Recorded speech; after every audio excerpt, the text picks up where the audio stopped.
Here is a black heart with ADC, and this is diffusion, and it's an image. It's brightness or a medium bright C-gram. The same applies here. This is also diffusion, and here is bright, and that is black with ADC. Is there a problem, doctors? If this means that there is no pathology, then it would be white here and white there. The shine through means that there is no comparison for the diffusion, meaning the bright signal results from the T2 constant of the tissue itself. There is something about tissue characteristics, very good. The way the p-value works is that it only affects your value. When you focus on the signal, it increases the difference between the signal you get. The more you increase the p-value, the higher the signal-to-noise ratio you get, or it gives you a comparison between this signal and the other. Of course, because not all devices can perform gradient adjustments, you will find that even the sound of the gradient is very noisy due to the interactions between the magnetic fields. The sound you hear is a result of reactions occurring or interactions between the gradient or between the magnetic fields. He is working on applying and then going back to the on and off with every TR you are working on. So of course this can be very annoying and puts a lot of strain on the gradient of the machine. It even affects the diffusion in open devices, and the quality is not that great. They tell you that they can't produce a good ADC, and not all devices give you the same results. The higher the magnetic force of the device and the stronger the gradient, the better the diffusion can provide a high signal-to-noise ratio, but the quality is still not the best. Isn't it the gradient? Didn't you say that we placed the gradient before the spin echo, right? Before 180 and after 180, before 180 and after 180? Isn't it the gradient? We say that there is no 180. This is better. No, this is the spin echo that I am talking about. This is the spin echo 90 degrees, 180. This is the diffusion weighted image, but it's a spin echo sequence. 90 minutes, 180 minutes, diffusion and simple image sequence. It is approximately.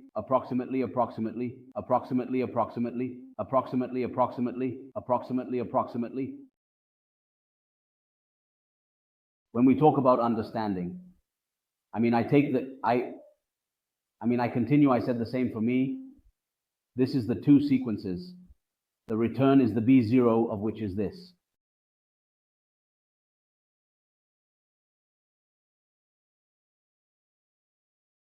Means if I see this as significant, is this understandable in the language?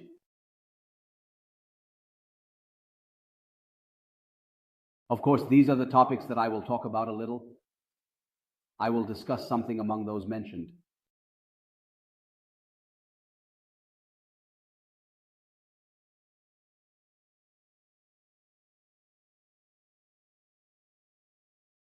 Among those exist, subscribe to the channel.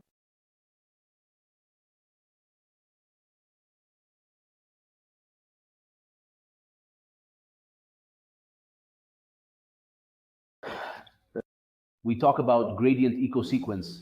We were talking about gradient ecosequence having a flip angle, smaller than 90 degrees. If you want the image to be a T1 weighted image, what to do? And if it is a T2 weighted image, what to do?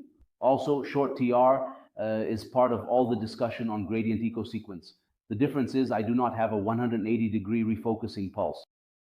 I have more and more and more and more and more and more and more than what I mentioned. And I said that I have a difference between, and I spoke to you and mentioned that this topic is about the electronegativity of water, the structure of fat and the structure of water. We said that the protons present in fat and the protons in water spin faster than the protons in fat. We noted that the difference is approximately 220 hertz in frequency if I have a machine at 1.5 Tesla. We calculated this last time and said that it would create a difference in the precession frequency of the protons present. We even talked about how this is referred to as chemical shift, and it has an artifact resulting from it, which is the chemical shaped artifact, even in these images. For example, in this area, or in this voxel, you find that there is a signal appearing in this way, or there may be a necessity in the signal shape due to the chemical shift that occurred, or as a result of this change in the identification of the protons present between fat and water in this voxel or in this location. This results in a loss of signal because the protons are not fully inverted and do not burn off at the same speed, leading to one signal overshadowing the other. Consequently, you receive a signal in the focus where the content has fat, which starts to give you a signal, or they may be divided at this stage or time.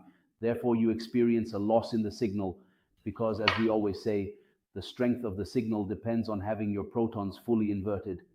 If they become out of phase, your signal weakens.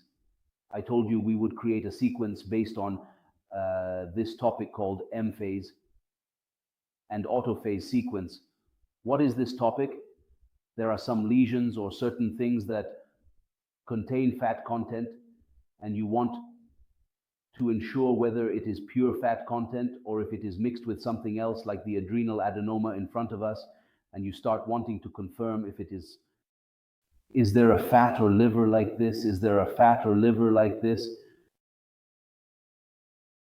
Do you actually want to observe if this is fat or is it in fact present?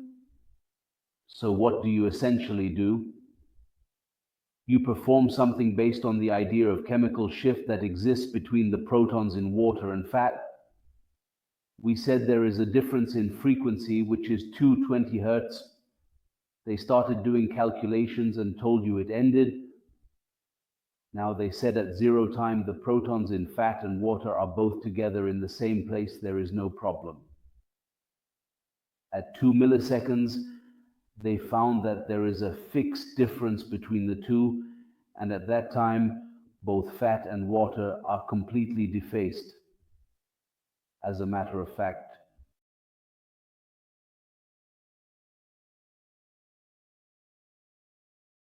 so when will they come back together again and be in phase to bring the fat and return to be next to it? They mentioned about 4.4 milliseconds earlier, and this topic repeats, meaning at 2.2 out of 10, they would be in phase. This happens every time you increase by 2.2 out of 10. So what happens here is either in phase or out of phase. When it reaches 6.6, they would return again to be out of phase. So what does this mean? It means that if you set the recording time of the signal and both are out of phase, you will get a weak or strong signal. If you keep your recording time in phase, you will get a strong signal.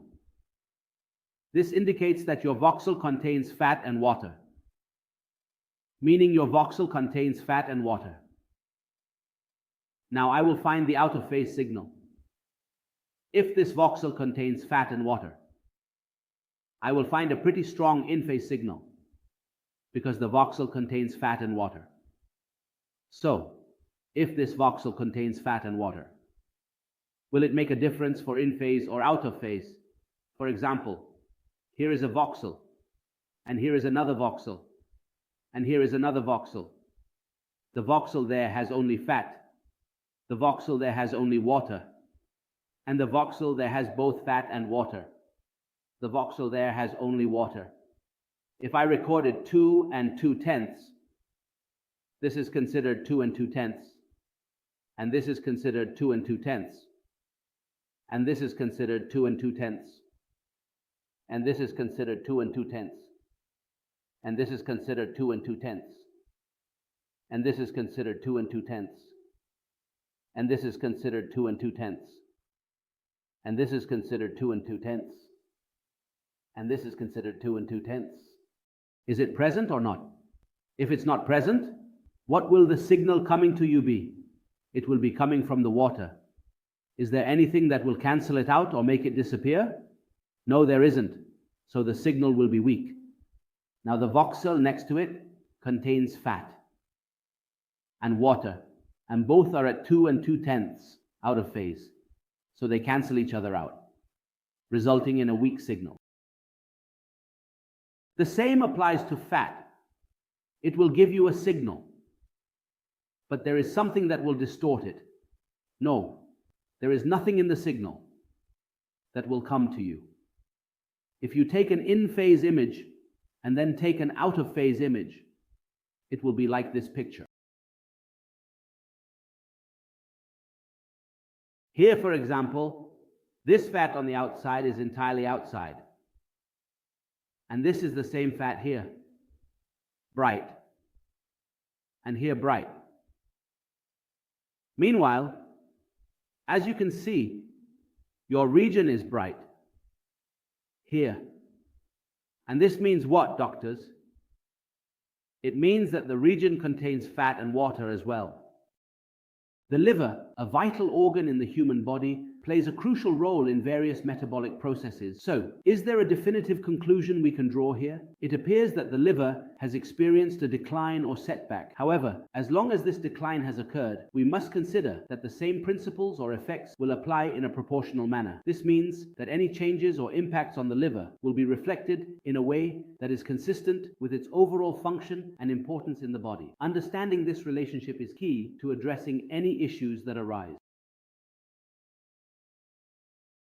Unlike here, the fat is present and its signal remains unaffected. Why is it unaffected? Because this is the voxel that contains the fat. If there is another voxel that contains only water, it will also not be affected and will give you the same signal it provided in the in-phase or out-of-phase presence. In the same voxel, at a specific time, a sequence is taken. For out of phase, at TE 2.2 and at 4.4, it will be the second TE, which is in phase. You start comparing the images with each other, and it begins to give you the signal based on the content of your voxel, whether there is a voxel or not. Is this a thought? Okay then.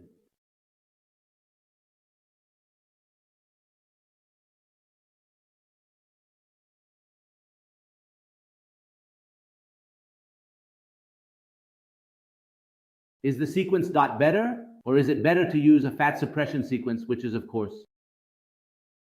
Honestly, Dr. Hani, the one who stands with you in the city, I can't say you're just a thought.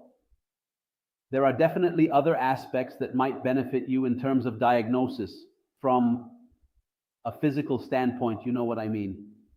If I'm talking, I would obviously talk about the capabilities of the machine and all that, but you're talking, for example, definitely for you, Dr. Islam. Dixon. Good, mashallah. Is it the same thing too or not? Okay, let's add Dixon. Exactly. In the middle. We are just letting ourselves go. They are talking about us. I just don't want to talk about the doctors. We are discussing the topic of the gradient, and we said that we talked about the flip angle, right? And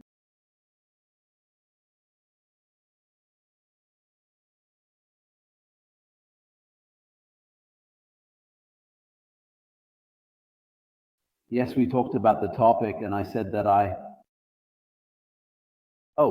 we talked about the topic of flip angle and TR.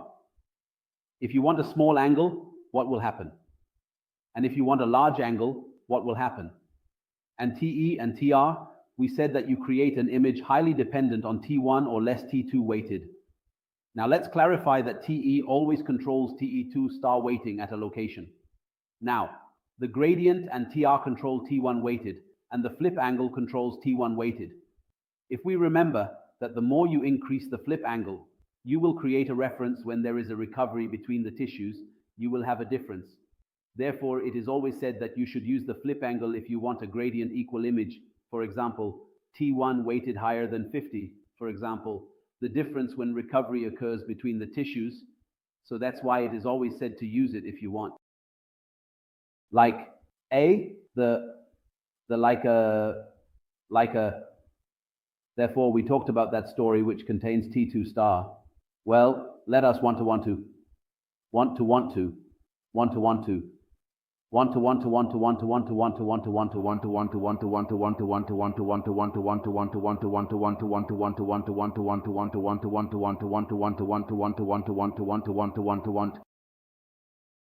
you will find that he will go towards the T1 and TR image that we mentioned last time and we were explaining to him.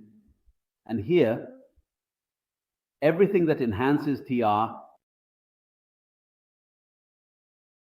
when TR is short, you will naturally find that TR is very large. So total recovery will occur in this case, and you will not notice any difference. However, if TR is short for you, you will obtain more T1 weighted images. In this case, that's it. So you won't get anything for you. But if yours is short, then that gives you an advantage. If we talk about echo time and its relation to T2 star, which is the curve for us, the more you increase TE, the more you obtain contrast, based on T2 star showing the different tissues. Now I find a 90-degree pulse.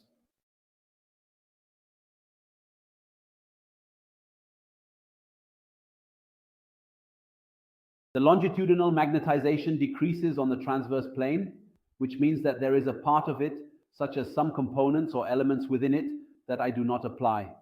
For example, in certain scenarios or situations where specific conditions are met and applicable, I do not apply a part of it. Deliberately for various reasons. The result is quite significant. You are always in a fast gradient environment due to these factors and considerations. Since your TR interval remains short, when you give out or administer the second RF pulse, you will find upon observation and analysis through careful examination that part of this transverse component still persists and remains present even after initial application attempts have been made. Consequently, over time under these circumstances, the longitudinal magnetization will eventually return, because initially, at first instance, it did not undergo what would be considered as an exact 90-degree flipping. Rather, instead, it was positioned at an angle smaller than expected. So, the problem you face here is that you essentially want to reduce this transverse part. What does that mean? It specifically means that now I will give my RF pulse, which will inherently cause movement at a certain angle, creating a part of the transverse with a short TR. The sequence is already a short TR cycle. So when I come to record my signal, there will still be a part of the transverse present. If there is a difference between the signals, it relies on that. So you want your signal to be a pure T1 weighted image, a pure T1 weighted image. So you do it, and you do it, you do it, and you do it. In a way, from the thing. So when you remove the transposers, you make the signal difference depend on the difference in the cycle. Depending on the difference in the cycle.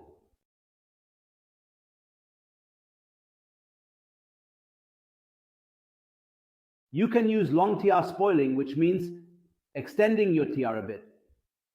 When you extend your TR a bit, the transverse magnetization will decay more. So your signal will be more dependent on T1 weighted rather than T2 star, or more than transverse.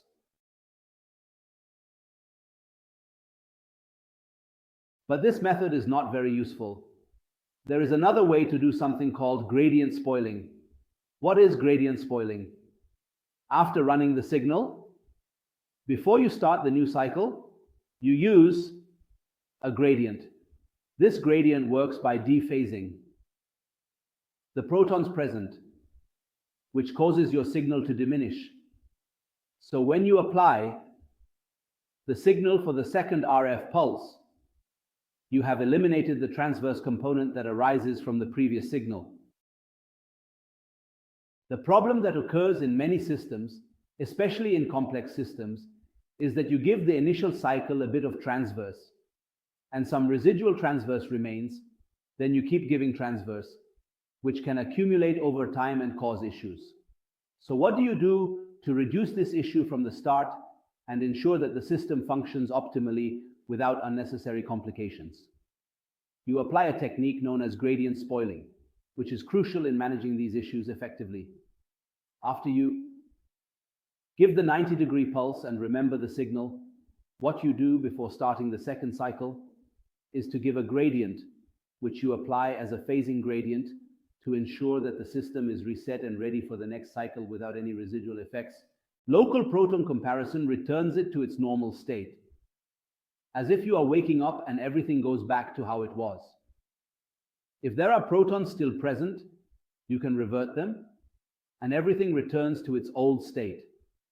It feels like you are giving it a fresh start, as if everything has returned to how it was before.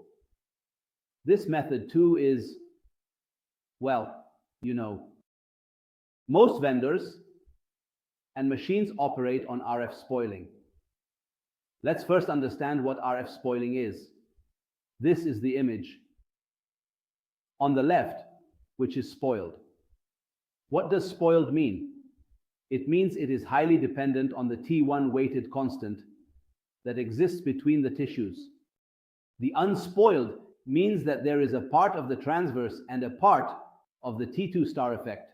So the difference here is very clear between the two MGIS present, even though they use the same TR, the same echo time, and the same flip band.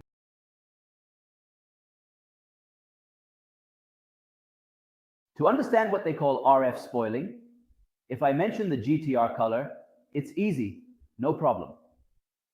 You can apply a gradient after recording the signal. This gradient will be applied in the X, Y, and Z directions. What this gradient does is it causes dephasing of the protons, so you return everything to how it was in order to start the new RF cycle. There are some issues with this, and this is referred to as the spoiled gradient. As for the third technique, which is RF spoiling, it applies gradient spoiling, but at the same time does a clever little trick. Let's focus on this part, please, so you can understand. You said that the RF pulse you are giving is the RF that I am giving, guys, for the protons. It doesn't have a specific frequency, right? Or does it not have this frequency? It depends on the frequency of the slice that I want to image, correct? The RF pulse you will give does what? It does refacing for the protons, right? It does two things. It excites them, moving them from longitudinal to transverse, and at the same time, it gathers all these protons and keeps them in phase. You said you will make the RF pulse you give in the second cycle different from the first cycle. The first RF pulse, which is 30 or 40 or whatever, the initial RF pulse you will give will start off different from the second one. What does that mean? It means that when you give this RF pulse, you give it in a different phase. What does a different phase mean? It means that the RF pulse is like this.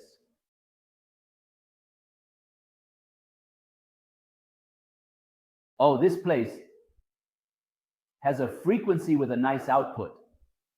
I can't play with the frequency because I'm hitting the same slice. But to play with what? They said to play with the phase. What does it mean to play with the phase? They said it means to give the same pulse at the same frequency, but instead of starting here from 0, you start like this.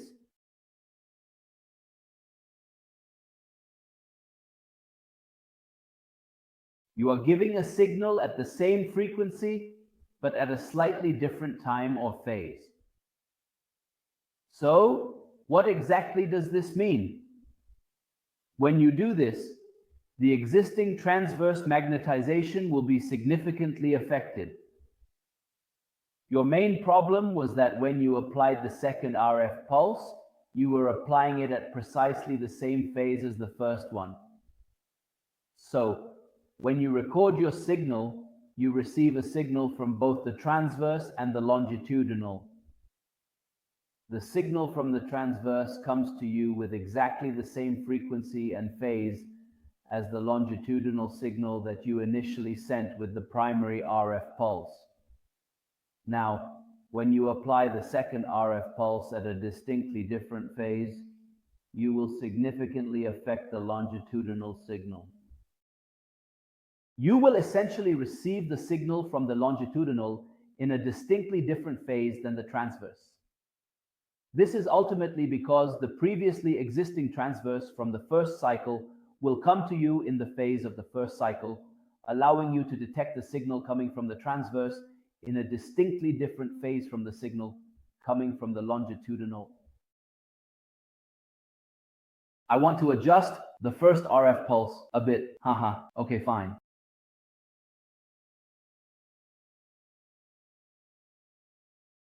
I promised you that I would give you a certain amount, but it means, God willing, you will understand.